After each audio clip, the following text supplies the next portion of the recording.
Law related MCQ question.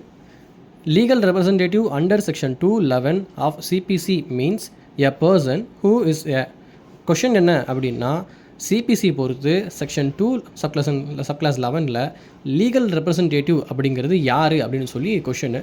இதுக்கான options என்னென்னு பார்த்தீங்கன்னா relative of parties to the suit, அந்த கேஸ் போட்டவருடைய ரிலேட்டிவா, இல்லை option B co sharer of the benefits assuming to the parties to the suit.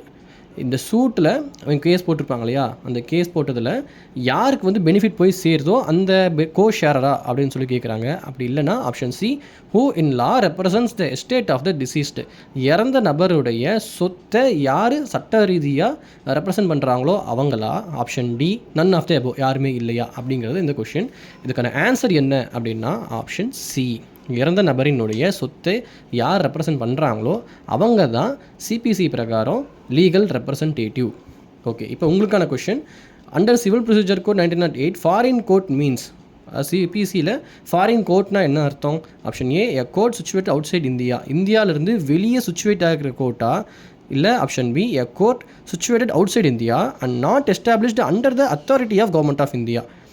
ஒரு court இந்தியாவை விட்டு வெளியே சுச்சுவேட் ஆகியிருக்கணும், அப்புறம் அது இந்தியன் கவர்மெண்ட்டால் ஏற்பாடு செய்யப்பட்ட எஸ்டாப்ளிஷ் செய்யப்படாத ஒரு கோர்ட்டாக இருக்கணும்.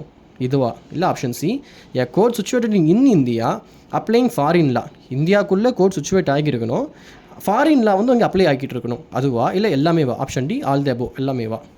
ஆன்சர் தெரிஞ்சதுன்னா கமெண்ட் பண்ணுங்கள். தேங்க்யூ.